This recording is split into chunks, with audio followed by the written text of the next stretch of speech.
Next topic हमारे पास जो है वो है पेल्टियर इफेक्ट। लेकिन पेल्टियर इफेक्ट को स्टडी करने से पहले थोड़ा सा जो हमने पहले डिस्कस किया था उसके बारे में थोड़ा सा एक्सप्लेन करते हैं। हमने सीवैक सीरीज को डिस्कस किया था, या जिनको हम थर्मोकपल सीरीज भी बोलते हैं। तो ये हमारे पास डिफरेंट मेटल्स का एक सीरीज होती है, जो कि जिसमें पहले बिस्मथ आता है, निकल आता है, कोबाल्ट आता है। तो जिस ऑर्डर में ये मेटल्स हमने रखी होती है, तो इस सीरीज को या इस ऑर्डर में इन मेटल्स को रखने को हम सीवैक सीरीज बोलते हैं। तो इस सीरीज की हमारे पास क्या इम्पोर्टेंस है वो हमने पहले भी डिस्कस की थी, कि अगर दो डिफरेंट मेटल्स हमारे पास जो हैं, अगर इनके बीच का डिफरेंस ज़्यादा होता है, तो जो थर्मोइलेक्ट्रिक ईएमएफ है वो हमारे पास जो ज़्यादा प्रोड्यूस होता है, या थर्मोइलेक्ट्रिक करंट जो है ज़्यादा प्रोड्यूस होती है। जैसे एक हम बिस्मथ लेते हैं, दूसरा हम एंटीमन लेते हैं, तो इनके बीच का डिफरेंस बहुत ज़्यादा है। तो इनके बीच की सेपरेशन अगर ज़्यादा है, तो थर्मो ईएमएफ भी हमारे पास जो है ज़्यादा यहाँ पे होगा, एक पर्टिकुलर टेम्परेचर डिफरेंस के लिए। तो टेम्परेचर डिफरेंस भी हमारे पास जितना ज़्यादा होता है, उतना ही ज़्यादा थर्मोइलेक्ट्रिक ईएमएफ होता है। लेकिन टेम्परेचर डिफरेंस यहाँ पे मैटर नहीं करता, इन मेटल्स के बीच का जो डिफरेंस है वो भी मैटर करता है। जैसे कि बिस्मथ और निकल है हमारे पास, तो इनके बीच का डिफरेंस ये सीरीज में बिल्कुल एडजेसेंट है, तो इनके बीच का जो डिफरेंस है वो बहुत कम है। तो इस केस में थर्मोइलेक्ट्रिक ईएमएफ थोड़ा कम होगा। लेकिन बिस्मथ और गोल्ड अगर हम लेते हैं, तो इनके बीच का जो सेपरेशन है वो काफ़ी ज़्यादा है। तो इनके इस अगर हम बिस्मथ और गोल्ड का मान लो थर्मोकपल लेते हैं, तो उस केस में थर्मोइलेक्ट्रिक ईएमएफ जो है ज़्यादा हमारे पास होगा। लेकिन टेम्परेचर डिफरेंस तो मैटर करता ही है, कि जितना ज़्यादा टेम्परेचर डिफरेंस दोनों जंक्शंस के बीच में हमारे पास होगा, उतना ज़्यादा ही थर्मो ईएमएफ हमारे पास होगा। तो थर्मो ईएमएफ अगर हमें ज़्यादा जनरेट करना है, तो हमारे पास दो पॉसिबिलिटी है। या तो हम दो ऐसी मेटल लें जिनके बीच की सेपरेशन ज़्यादा है, या दोनों मेटल्स के जो हॉट और कोल्ड जंक्शन है उनके बीच में टेम्परेचर डिफरेंस हम ज़्यादा रखें। तो ये दो करेक्टरिस्टिक्स हमने यहाँ पे डिस्कस किए थे। और करंट की डायरेक्शन अगर हमने पता करनी है हॉट जंक्शन पे, तो वो हमारे पास किस तरह से लगती है। बोलते हैं कि अगर हमारे पास बिस्मथ और गोल्ड का हम थर्मोकपल लेते हैं, तो हॉट जंक्शन पे जो करंट की डायरेक्शन होगी वो बिस्मथ से ऊपर की तरफ होगी। मतलब जो एलिमेंट सीरीज में पहले अकर करेगा, तो हॉट जंक्शन पे उस मेटल से जो सीरीज में बाद में हमारे पास मेटल है, उसकी तरफ जो है करंट हमारे पास जो है फ्लो करेगा, लेकिन कहाँ पे, हॉट जंक्शन पे। तो ये एक तरीका भी है करंट की डायरेक्शन को देखने का हॉट जंक्शन के ऊपर। तो हॉट जंक्शन के ऊपर जैसे हम मैंगनीज और टंगस्टन लेते हैं, तो मैंगनीज पहले है, तो हॉट जंक्शन में करंट जो है मैंगनीज से टंगस्टन की तरफ हमारे पास जो है फ्लो होगी। और फिर हमने कॉज ऑफ सीवैक इफेक्ट भी डिस्कस किया था, कि हम जब दो डिफरेंट मेटल लेते हैं, तो दोनों के केस में ही हमारे पास जो डेंसिटी ऑफ इलेक्ट्रॉन्स होती है वो डिफरेंट होती है, क्योंकि दोनों डिफरेंट मटेरियल होते हैं। तो एक मेटल में डेंसिटी ऑफ इलेक्ट्रॉन कुछ और होती है, दूसरे में डेंसिटी ऑफ इलेक्ट्रॉन कुछ और होती है। तो इसलिए जो इलेक्ट्रॉन्स है वो हायर डेंसिटी से लोअर डेंसिटी की तरफ हमारे पास मूव होते हैं। तो इसलिए वहाँ पे एक दोनों मेटल के बीच में पोटेंशियल डिफरेंस अकर करता है, और इस पोटेंशियल डिफरेंस को हम कॉन्टैक्ट पोटेंशियल डिफरेंस बोलते हैं, क्योंकि हम दोनों मेटल को कॉन्टैक्ट करते हैं।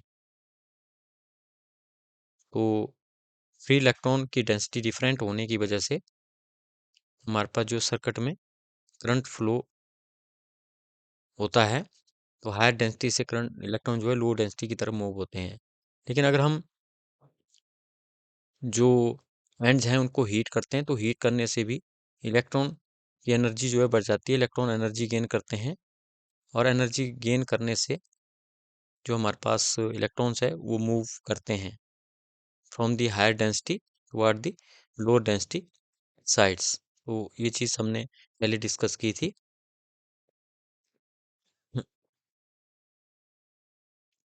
तो बोलता कि development of contact potential can explain the Seebeck effect.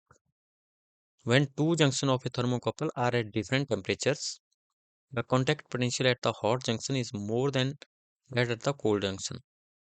तो हॉट जंक्शन का जो हमारे पास पोटेंशियल है वो ज़्यादा होता है, क्योंकि वहाँ पे हॉट जंक्शन पे इलेक्ट्रॉन जो है ज़्यादा एनर्जी गेन करते हैं, तो उनका जो पोटेंशियल है, उनकी जो एनर्जी है हमारे पास ज़्यादा होती है as compare to cold junction. As a result, in net potential difference is developed in the thermocouple due to which thermoelectric current flows। तो उसकी वजह से हमारे पास थर्मोइलेक्ट्रिक करंट फ्लो होता है। तो जैसे कि हमने देखा हुआ है कि करंट जो है हायर पोटेंशियल से और लोअर पोटेंशियल की वजह से हमारे पास किसी सर्किट में होता है, तो इलेक्ट्रॉन जो हैं हायर पोटेंशियल से लोअर पोटेंशियल वाली साइड को मूव होते हैं, इसलिए वहाँ पे थर्मोइलेक्ट्रिक करंट हमारे पास फ्लो होता है। और इसके बाद हम स्टडी करेंगे पेल्टियर इफेक्ट।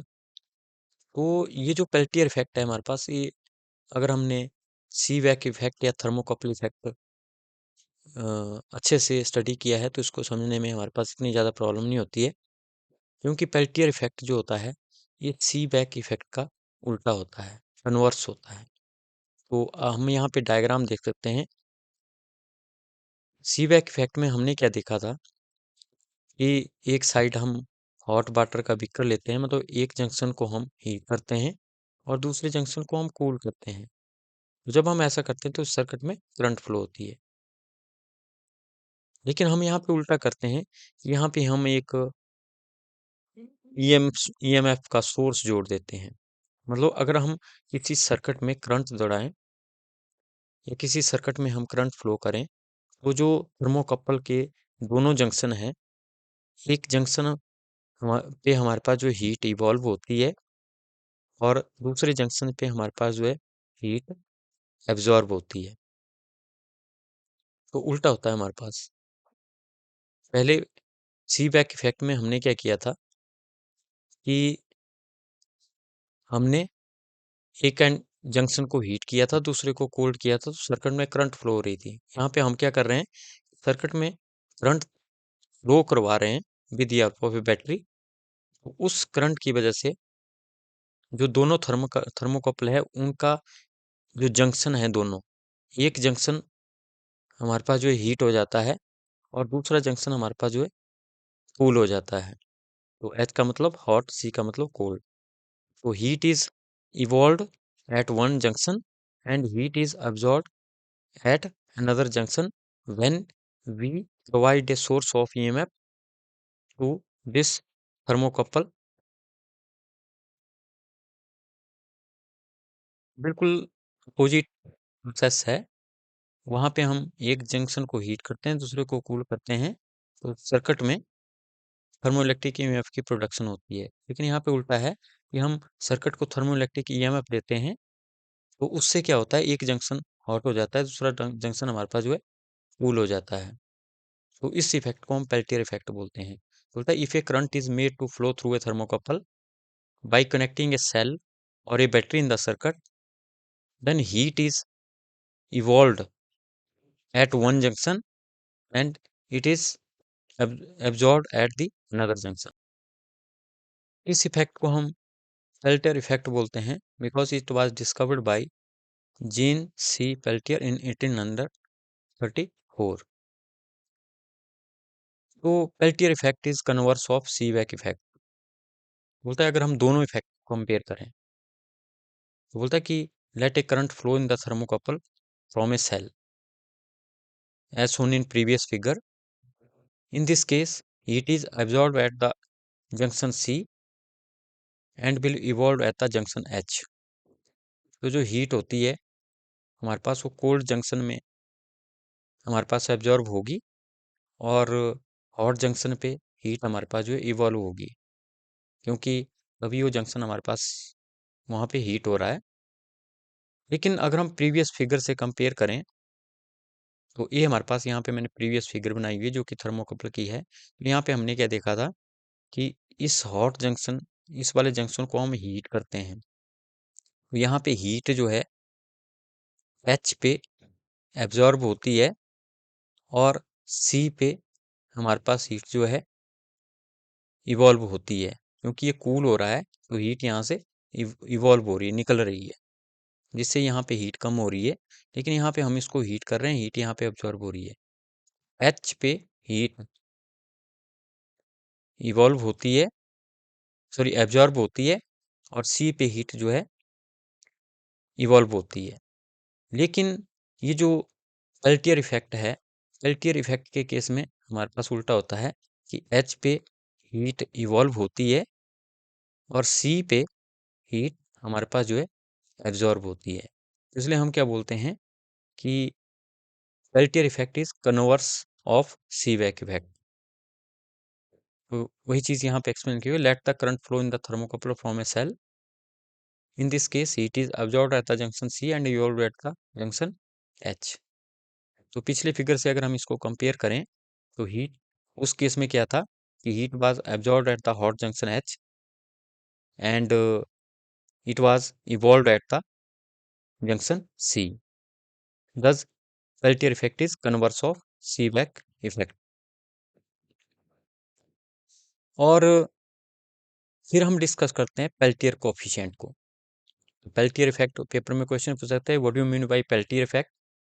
तो पेल्टियर इफेक्ट को डिस्कस करने के बाद पूछ सकते हैं कि drive the expression for the Peltier coefficient. तो पेल्टियर कोफिशिएंट हमारे पास हम कैसे निकालते हैं, क्योंकि हमें पता है कि किसी सर्किट में करंट प्रोड्यूस करने से या बैटरी लगाने से उसके एक एंड पे हमारे पास हीट एब्जॉर्ब होती है और दूसरे एंड पे हीट इवॉल्व होती है। तो बोलता है कि जो हीट हमारे पास वहाँ पे फर्क पड़ रहा है हीट में करंट की वजह से, तो हम क्या बोलते हैं, current is directly proportional to I, sorry heat is directly proportional to current. तो जितना ज़्यादा हम उस सर्किट में करंट प्रोड्यूस करेंगे या जितनी ज़्यादा हम करंट उस सर्किट में यूज़ करेंगे तो उतनी ही ज़्यादा हमारे पास एक जंक्शन पे हीट इवॉल्व होगी और दूसरे जंक्शन पे उतनी ही ज़्यादा हीट एब्जॉर्ब होगी। तो heat evolve at one junction and heat produce और एब्जॉर्ब और evolve in another junction will be directly proportional to I.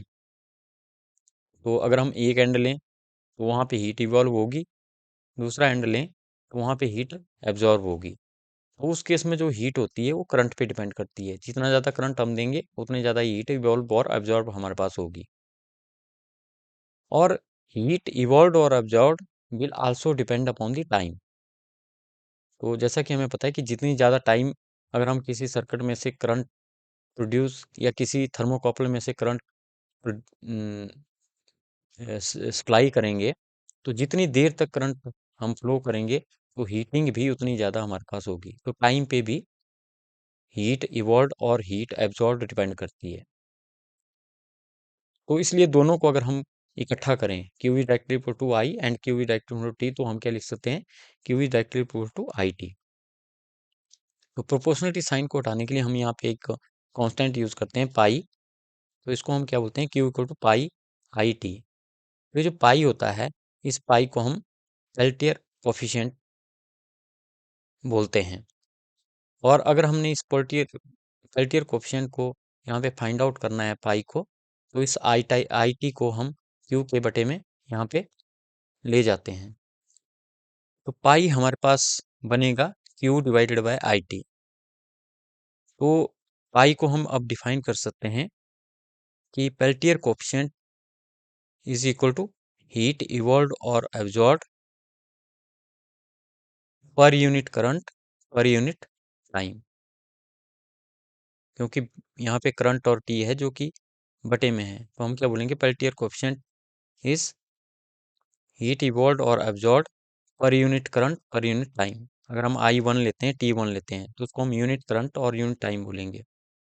तो उस केस में pi will be equal to Q, तो हम क्या बोलेंगे, Peltier coefficient is equal to heat evolve और absorb per unit current per unit time. तो वही चीज यहाँ पे लिखी है कि it is the heat evolve और एब्जॉर्ब एट द जंक्शन पर।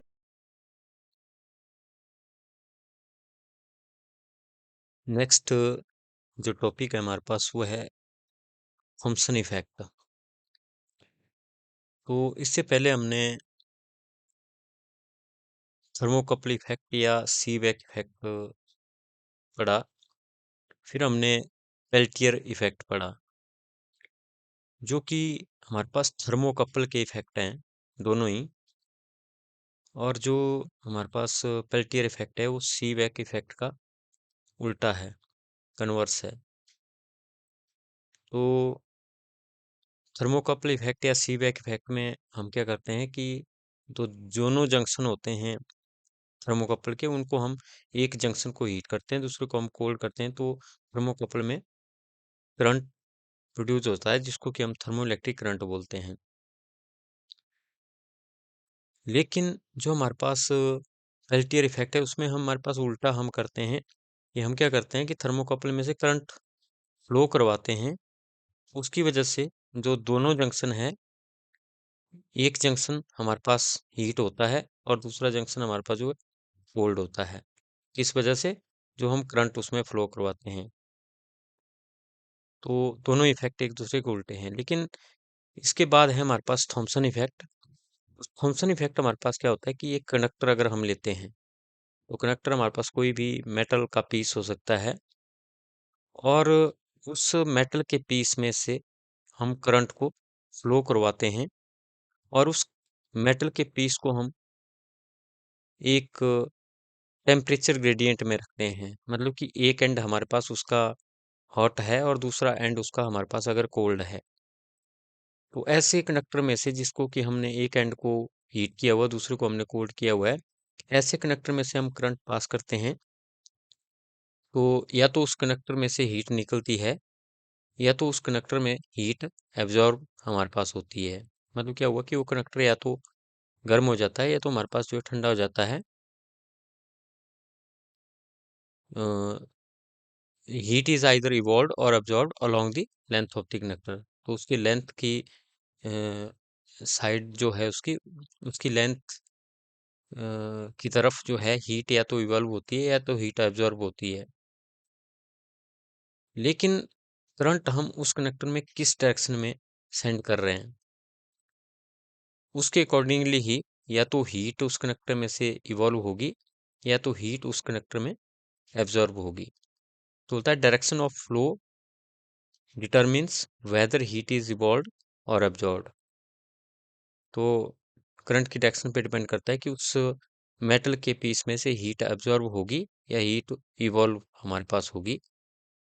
ये मेटल है, इसके दोनों एंड को हमने टेम्परेचर डिफरेंस में रखा हुआ है। तो बोलता है this absorption or evolution of heat along the length of the conductor when a current is sent through a conductor is called as Thomson effect। तो थॉम्सन इफेक्ट वो इफेक्ट है जिसमें हम किसी कंडक्टर को टेम्परेचर डिफरेंस पे रखते हैं और उस कंडक्टर में से करंट पास करते हैं। जब हम करंट पास करते हैं, उस कंडक्टर में से या तो हीट इवॉल्व होती है या हीट एब्जॉर्ब होती है। हीट एब्जॉर्ब होगी या हीट इवॉल्व होगी वो डिपेंड करता है कि हमने करंट जो है किस डायरेक्शन में उस कनेक्टर को दी है। तो ये हमारे पास थॉम्सन इफेक्ट होता है।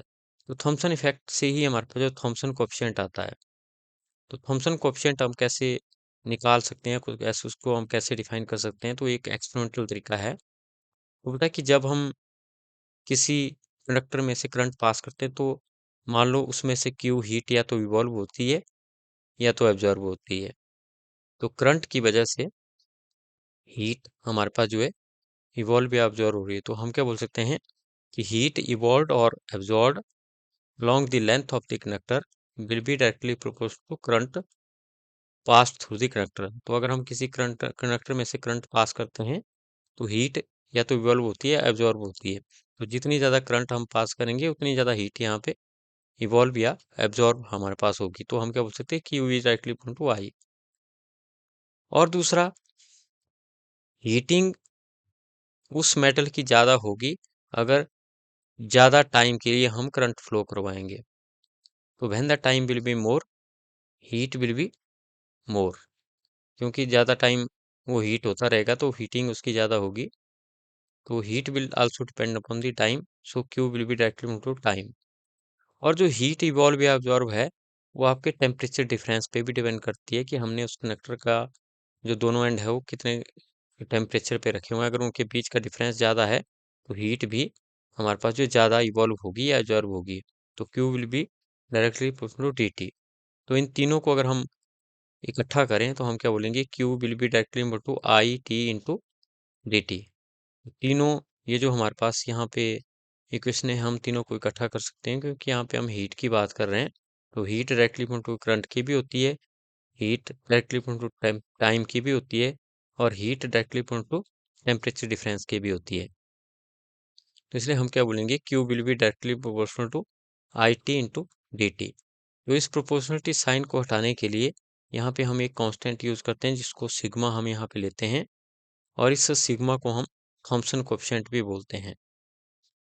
तो थॉम्सन कोएफिशिएंट यहाँ से हम निकाल सकते हैं कि सिग्मा की वैल्यू हमारे पास जो कितनी आएगी। तो सिग्मा की वैल्यू कैसे आएगी, ये जो आई टी डी टी है इसको हम क्यू के बटे में ले जाएं तो सिग्मा यहाँ पे निकल जाएगा। तो इसलिए sigma will be Q divided by I T into D T. तो यहाँ से हम सिग्मा को डिफाइन कर सकते हैं कैसे, तो हम क्या बोलेंगे कि सिग्मा जो है क्यू के बराबर होगा अगर हम आई भी 1 लें, टी भी 1 लें और डी टी भी 1 लें। तो हम सिंपली क्या बोल सकते हैं कि Thomson coefficient is heat evolved or absorbed along the length of the conductor when unit current flow through the conductor in unit time when the conductor is at unit temperature difference। तो मतलब क्या हुआ इसका, आई भी हम 1 ले लेंगे, T भी हम 1 ले लेंगे, डी टी भी हम 1 ले लेंगे। तो जब तीनों ही 1 1 1 होंगे तो सिग्मा मतलब थॉम्सन कोएफिशिएंट जो है हीट इवॉल्व और हीट ऑब्जॉर्व के बराबर हमारे पास होगा। तो वही चीज़ यहाँ पे लिखी हुई है कि Thomson coefficient is heat evolve और absorb along the length of the conductor per unit current per unit time when the ends of conductor are maintained at a temperature difference of 1 unit। मतलब temperature difference कितना हुआ, 1 unit अगर हम लेते हैं, current भी हम 1 यूनिट लेते हैं और टाइम भी हम 1 यूनिट लेते हैं, तो Thomson coefficient will be equal to heat absorb और इवॉल्व। और अगर हमने थॉम्सन कोएफिशिएंट के यूनिट निकालने हैं तो हमें पता है कि हीट के यूनिट जूल होते हैं, करंट के यूनिट एम्पियर होते हैं, टाइम के यूनिट सेकंड होते हैं और टेम्परेचर के यूनिट केल्विन होते हैं। तो इसलिए हमारे पास इसके यूनिट क्या बनेंगे, जे एम्पियर इनवर्स, सेकंड इनवर्स, के इनवर्स। तो ये तीनों ही बटे में है यहाँ पे, तो इसलिए ये हमारे पास जूल अपॉन एम्पियर सेकंड पर सेकंड केल्विन इनवर्स। तो ये हमारे पास जो है थॉम्सन कोफिशिएंट के, तो यहाँ पे यूनिट ऑफ थॉम्सन कोफिशिएंट आएगा वो हमारे पास जूल पर एम्पियर पर सेकंड पर केल्विन हमारे पास होते हैं। तो जो थॉम्सन कोफिशिएंट होता है that is function of temperature. तो जितना ज़्यादा टेम्परेचर होगा थॉम्सन कोफिशिएंट उतना कम होगा, जितना कम टेम्परेचर डिफरेंस होगा उतना ही ज़्यादा थॉम्सन कोफिशिएंट हमारे पास होगा। तो बताइए थॉम्सन कोफिशिएंट हमारे पास जो है हीट में के ऊपर डिपेंड करता है।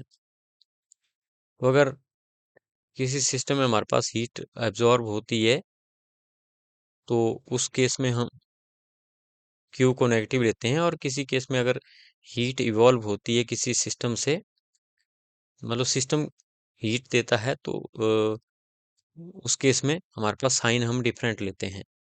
तो इसलिए सिग्मा का साइन डिपेंड करेगा हमारे पास जो क्यू का साइन यहाँ पे क्या होता है, heat given by the system और heat given on the system. तो इसलिए सिग्मा की वैल्यू पॉजिटिव भी हो सकती है, नेगेटिव भी हो सकती है और जीरो भी हमारे पास हो सकती है। तो सिग्मा जो है पॉजिटिव, नेगेटिव और जीरो हमारे पास हो सकता है कोएफिशिएंट। तो बेटा कुछ मेटल्स हमारे पास हैं, जैसे हमारे कॉपर है और हमारे पास सिल्वर है, हमारे पास जिंक है, हमारे पास एंटीमनी है, हमारे पास कैडमियम है। तो इन मेटल्स के लिए जो यहाँ पे दी हुई है copper, silver, zinc, antimony, cadmium, बोलता है heat is evolve along the length of the conductor. तो इस केस में हीट हमारे पास जो इवॉल्व होती है when the current flows from high temperature to low temperature. तो जब करंट हाई टेम्परेचर से लो टेम्परेचर की तरफ कंडक्टर में फ्लो होती है, तो ये जो मेटल यहाँ पे दी हुई है इनके केस में हमारे पास जो है हीट इवॉल्व होती है।